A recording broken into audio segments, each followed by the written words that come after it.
اتنا powerful weapon ہے، انبیاء پر کوئی ویپن چلانے کی مجھے امید ہی نہیں، چلے گا نہیں، لیکن یہ ویپن اتنا اسٹرانگ ہے، نیک سے نیک لوگوں کو گرا دیا میں، کیونکہ ماں باپ کے ہاتھ میں اللہ نے بچوں کی ہدایت رکھ دی۔ اس سے بچنے کا سب سے بہترین طریقہ کیا ہے؟ ابھی جو چیزیں آئیں گی یہ چیزیں ضرورت کے لیے ہیں، اور انسان کرتا کیا ہے؟ ضرورت سے زیادہ ان چیزوں کے پیچھے جاتا ہے۔ یہ بنانے والا کون؟ یہ بنانے والا شیطان ہے۔ انسانوں میں بھی شیطان ہے بنانے والے، شیطانوں میں بھی شیطان ہے۔ زُیِّنَ لِلنَّاسِ حُبُّ الشَّهَوَاتِ، شہوتوں کی محبت لوگوں کے لیے آراستہ کر دی گئی۔ وہ شہوتوں کی محبت کیا ہے؟ فرسٹ، جس میں سب پھنس جاتے، جاہل بھی پھنس جاتا، عالم بھی پھنس جاتا، گنہگار بھی پھنس جاتا، نیک بھی پھنس جاتا، بچنا مشکل۔ تو پہلی خواہش کون سی ہے؟ من النساء، عورتیں۔ اچھے سے اچھا بھی اس میں پھنس جاتا۔ شیطان سے پوچھا گیا کہ تمہارا سب سے بڑا ہتھیار کون سا ہے؟ وہ کہتا ہے کہ میرا سب سے بڑا ہتھیار عورتیں ہیں۔ یہ اتنا پاورفل ویپن ہے، انبیاء پر کوئی ویپن چلانے کی مجھے امید ہی نہیں، چلے گا نہیں، لیکن یہ ویپن اتنا اسٹرانگ ہے، نیک سے نیک لوگوں کو گرا دیا میں نہیں کروں گا، نماز نہیں چھوڑوں گا، چوری نہیں کروں گا، ماں باپ کی عزت کروں گا، زکوٰۃ برابر دوں گا، جھوٹ نہیں بولوں گا، قرآن پڑھوں گا، نیک سے نیک رہتا، شیطان چلاتا ہے، گر جاتا۔ تو شیطان کہہ رہا ہے یہ ویپن کا مجھے اتنا بھروسہ ہے، انبیاء پر نہیں چلے گا مجھے معلوم، پھر ان پر بھی چلانے کی کوشش کر دیتا ہوں۔ خطرناک چیز ہے یہ۔ سب سے پہلے کیا بولا؟ اللہ نے عورت کو رکھا ضرورت کے لیے، ایک بیوی کافی ہے، بیوی کافی ہے۔ اب ایک کا نمبر میں ہندوستان میں بول رہا ہوں، بیوی کافی ہے۔ اب 4 شادی بھی کر لیں، جو آدمی خواہشوں کے پیچھے جانے والا ہے 5ویں کو دیکھتا، اور جو آدمی خواہشوں کے پیچھے نہیں جاتا تو جب اسے ضرورت پڑتی ہے وہ بیوی کافی ہے، اسے خدا کی قسم کافی ہے۔ تو فرسٹ جو چیز اس کو خواہش کھینچتی ہے وہ ہے عورتیں۔ بڑی مشکل کی چیز ہے۔ حضور اکرم صلی اللہ علیہ وسلم فرماتے ہیں، بخاری کی حدیث ہے اور مسلم کی حدیث ہے، ما ترکت بعدی فتنتن، میں نے میرے پردہ فرمانے کے بعد کوئی فتنہ کہتے ہیں آزمائش، مشکل بچنا، اشد علی الرجال، لوگوں پر بہت سخت ہے، من النساء، عورتیں جب سامنے آ جاتی ہیں، غیر عورتیں جب سامنے آ جاتی ہیں تو مردوں کے لیے بچنا اتنا، نیند فجر کے وقت میں نیند آ گئی، بچنا آسان، شراب آ گیا، بچنا آسان، لیکن یہ عورتوں کا فتنہ جو ہے سب سے خطرناک فتنہ ہے، اور میں بچنا جتنا ہو سکے بچنا۔ یہاں پہ ذہن میں بات رکھ لیں کہ خواہش کے پیچھے میں نہیں جاؤں گا، ضرورت کے پیچھے میں جاؤں گا۔ مصیبت کیا ہے؟ ہر نوجوان اس میں پھنس کر ہے۔ پہلی مصیبت حب الشہوات من النساء، عورتیں۔ ایک ہے شہوات، شہوات کیا ہے؟ ضرورت سے زیادہ کی جو خواہش ہے اس کو کہتے ہیں شہوات۔ اللہ نے بیوی بنائی، آدم علیہ السلام کو جنت میں سکون نہیں تھا، جنت میں تھے، لیکن جنت کب پیاری نظر آئی؟ جب بیوی حوا پیدا ہوئے تو پیاری نظر آئی۔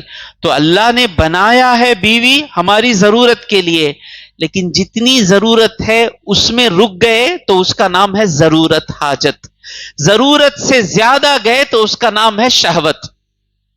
تو اللہ نے بیوی دے دی، ایک انسان کے لیے بیوی کافی ہے اس کی ضرورت پوری کرنے کے لیے۔ جو بھی بیوی کے علاوہ جو بھی انسان دوسری عورت کی طرف جاتا ہے وہ حقیقت میں اللہ کے دنیا آخرت کے لیے نہیں جی رہا ہے۔ اگر وہ آخرت کے لیے جینے والا ہوتا تو اسے اس عورت کی طرف جانے کے لیے وقت ہی نہیں ملتا. اب وقت مل رہا ہے تو مطلب کیا؟ آپ کو کام ہے بھائی، آفس میں بیٹھے ہیں آپ کو بتا دیا گیا کہ اتنے فائل کمپلیٹ کرنے ہیں، وہ ٹائم بچے گا نہیں. تو اب جو آدمی کمانے کے لیے آیا ہے اسے پلٹنے کے لیے ٹائم نہیں ملتا. ہم سب گواہ ہیں، آفس میں بیٹھے تک کاتبی کرنے ٹائم ملتا نہیں. تو ہم لوگ مخلص ہیں کام کے ساتھ، ٹائم نہیں ملتا ہم لوگوں کو. تو جو آخرت کے لیے جی رہا ہے اسے کہاں سے ٹائم ملا؟ تو مطلب وہ آخرت کے لیے نہیں جی رہا ہے. سمجھ میں آیا؟ تو رک جانا ہے، اس آیت کا حق ادا کرنا ہے مجھے. آپ یہ نہ سمجھیں کہ میں نصیحت کر رہا ہوں تو اس کا مطلب یہ کہ میں پرفیکٹ ہوں، نصیحت کر رہا ہوں. میرے منہ سے یہ نہیں نکل رہا ہے کہ آپ سدھر جائیں، میرے منہ سے کیا نکل رہا ہے؟ ہم سدھر جائیں. سمجھ میں آ رہا ہے؟ شیطان آپ کو بتائے انہوں پورے صحیح ہی کیا نہیں، سب مل کر ہم کہہ رہا ہوں میں. شیطان کو پہلے چھوٹ کیجئے، مجھے مت دیکھیے، مجھے نہیں دیکھیے، میری باتوں کو دیکھیے. ہو سکتا ہے میں کہ میرا دل اور میری بات الگ ہوں، زبان سے ایک ہوں دل سے ایک ہوں، میں ہو سکتا ہوں، لیکن آپ میری زبان کو سنیں، زبان سچ کہہ رہی ہے. تو پہلی مصیبت پہلے کہاں گرتا انسان؟ عورتوں کے معاملے میں. خطرناک پہلو ہے، خطرناک پہلو ہے. کرنا کیا ہے جن کی شادیاں ہو گئی ہیں، اپنی بیوی کے سوا کسی کے طرف نگاہ اٹھا کر نہیں دیکھو. قرآن کا پیغام ہے، قل للمؤمنین یغضوا من ابصارہم. مومنوں کو سے کہو کہ حضور کا پیغام ہے کسی اجنبی کے ساتھ قریب نہ ہونا، بات نہیں کرنا، یہاں تک کہ جوان عورت کو سلام تک نہیں کرنا. اجنبی جوان عورت کو نہیں، گردے سیدھے ہی، دل پاک ہے ہمارا، دلاں پاک. بھائی حضور کو نہیں معلوم تھا کیا دلاں پاک رہیں گے؟ سب گیمز ہی، دیس آر آل گیمز. متقی لوگ نایاب ہو گئے ہیں. متقی وہ پرہیزگار کہیں کہاں دور دور نظر آ رہا ہے. جس طرح آسمان پر دور ایک تارا نظر آتا ہے ویسا دور. انشاءاللہ آج کی تقریر کے بعد اس امید پر میں تقریر کر رہا ہوں، میں اور آپ جتنے لوگ سن رہے ہیں کم سے کم یہ 5 معاملے میں ہم لوگوں کے لیے دور کا تارا نہیں نزدیک کا چراغ بن جائیں. اس امید پر میں تقریر کر رہا ہوں. ہم بنے، متین بنے، ندیم بھائی بنے، میں بنوں، نفیس بنے، سلمان بنے، غازی بھائی بن سکتے نا.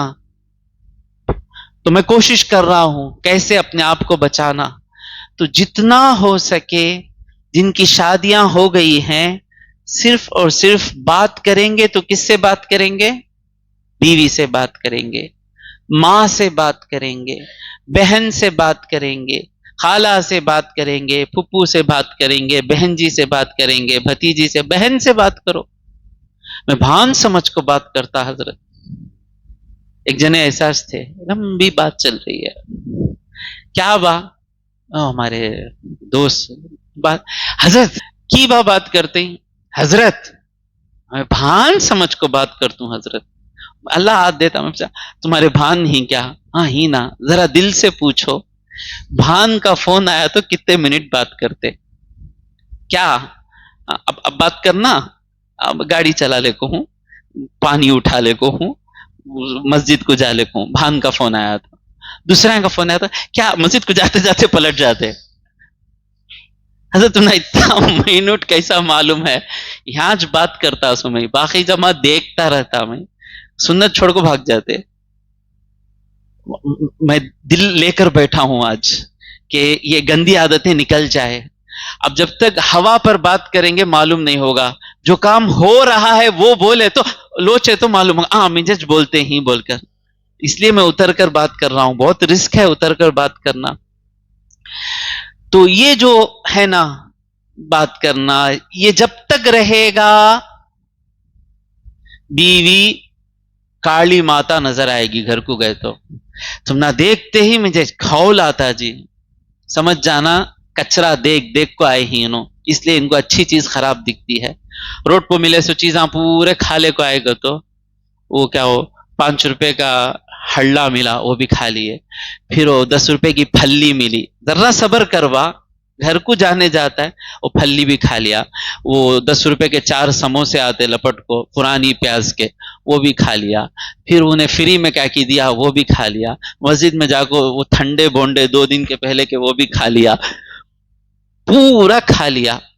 اب گھر کو گیا، گھر میں جاتے ہی بریانی ہے، بھوک لگیں گی، پیٹ جلے سکا ہوتا ہے، بریانی دیکھے تو غصہ آتا ہے، تمہیں کچرا پورا پیٹ میں بھرنے سے بریانی خراب دکھتی ہے، وہ پھلی بھی نہیں کھائے، ہڑا بھی نہیں کھائے، کچھ نہیں کھائے، گھر میں جاتے ہی جے کیا ہے گھر میں 4 بھی بھینڈی ہے، کھائیں گے کیا، چکنا آنے سے پہلے کھانا کھا لیتا، اور وہ کھانا کھا لیے بعد پھر سامنے کچھ بھی آ جائے، شاورما بھی آ جائے، کھاؤ، پیٹ بھر گیا بھائی، حلال کھانے سے پیٹ بھر گیا، اتنا ہی راز ہے۔ عمل کرنا، سبحان اللہ، کب کامیاب ہوگا؟ انشاءاللہ اس پر عمل ہونا، اس پر عمل ہوئے بغیر اگر میں یہ آیت سے گزر گیا، دل نہیں کر رہا ہے گزرنے کا، سے 6 مہینے ہو جائے میں اسی آیت پر رکا رہوں گا۔ سمجھ میں آ رہا ہے؟ جوں جوں عمر گزرتی ہے، میاں بیوی پرانے ہوتے، تو اس وقت بھی جس کی آنکھیں، جو آنکھوں کی حفاظت کرتا ہے، وہی بتا رہا ہوں نا میں، جو باہر کا نہیں کھاتا اسے گھر کا کھانا اچھا رہتا، جو باہر کا فرائیڈ رائس اڑا اڑا کو پکاتے نا، وہ کھا کھا کو جسے عادت ہو جاتی، اسے کون سا کھانا کھلائے تو بھی وہ ووچ منگتا، کھا کو کتنی چلے گی بات تیری، پھر بھی وہ فرائیڈ رائس کھاتا، اور اس میں کیا رہتا، ایڈکشن ہو جاتا۔ عورتوں کے اللہ کیا کہہ رہا ہے؟ حب الشہوات بے ضروری ہے، جتنا ضروری ہے اس کے لیے شادی کافی ہے۔ اب آپ بولیں گے حضرت ہم نے اللہ 4 کی اجازت دیا نا حضرت، 1 رکھ لے کو بیٹھو نا، تمہیں ڈرنے کی ضرورت نہیں۔ وہ 4 کی اجازت جن کو تھی انہوں 5 گھنٹے کام کرتے تھے، 6 گھنٹے گھر میں رہتے تھے، اللہ کے فضل سے ہمیں 12 گھنٹے باہر رہتے ہیں، یہ بھی ہم ایک کے ساتھ رہنا بھی ہمارے پاس ٹائم نہیں ہے۔ ہماری حالت کیسی ہے آپ سمجھ رہے ہوں گے میں کیا بول رہا ہوں، ایک کے ساتھ رہنے کی بھی ہمارے پاس ٹائم نہیں ہے، 12 گھنٹہ کام کرے بعد سٹریس میں اس میں آنکھیں بچا کر رہے ایک کافی ہے۔ سمجھ میں آ رہا ہے؟ اب جو معصوم بیٹھے ہیں جن کی شادیاں نہیں ہوئی ہیں، ہمیں بنا لیے 30 سال میں شادی، کہاں 30 سال، اس زمانے میں 15-16 سال میں شادی ہوتی تھی مرد بچوں کی، اور اس زمانے میں ٹی وی بھی نہیں تھا، موبائل بھی نہیں تھا، کچھ بھی نہیں تھا۔ اب ظلم 2 طرف سے ہو رہا ہے، وہ 10 سال کے بچے کو بھڑکانے کی چیزاں وہ ٹی وی پہ موجود ہیں، موبائل میں موجود ہیں، اب شادی کہاں پہنچ گئی؟ 30، دونوں طرف سے انہیں برباد ہوا۔ اب اسے کیا کرنا ہے؟ ماں باپ کی ذمہ داری ہے، جتنا ہو سکے اپنے بچوں کی حفاظت کریں گناہوں سے، کوشش کریں ان کو بزی رکھیں، ان کو اچھے ماحول میں رکھیں۔ آج بھی ایک محلہ ایسا ہے، میں نام لینا نہیں چاہتا، وہاں کے نوجوان شیطان بن گئے ہیں، ڈرگسٹ، سب کے سب اکثر ڈرگسٹ، 12 سال میں زنا، ہفتے کی رات شراب کے ساتھ، ہیں ایسے محلے۔ اس محلے میں بھی ایسے بچے ہیں جو فجر کی نماز کو باپ کے ساتھ آتے ہیں، کیونکہ ماں باپ کے ہاتھ میں اللہ نے بچوں کی ہدایت رکھ دی۔ اللہ قرآن میں فرماتا ہے قُوا أَنفُسَكُمْ وَأَهْلِيكُمْ نَارًا، اپنے آپ کو اور اپنے گھر والوں کو جہنم سے بچا لو۔ تو باپ اس پرفتن زمانے میں بھی باپ چاہے کہ میرا بچہ نیک ہو، وہ بچہ الحمدللہ ایک حد تک نیک رہتا ہے۔ تو پہلی جو خواہش جو کھینچتی ہے انسان کو وہ کیا ہے؟ عورت ہے۔ اس سے بچنے کا سب سے بہترین طریقہ کیا ہے؟ اپنا جو بچا ہوا وقت اپنے آپ کو بزی رکھیں، سمپل تھنگ، اپنے آپ کو اتنا بزی رکھیں کہ حالات آپ کو نہ چھوڑیں گناہ کرنے کے لیے۔ آپ سونا صبح فجر کو جماعت سے نماز پڑھوں گا سوچے تو سونا، نہیں سوئے تو فجر کی جماعت نہیں ملتی، ڈائریکٹلی پروپورشنل۔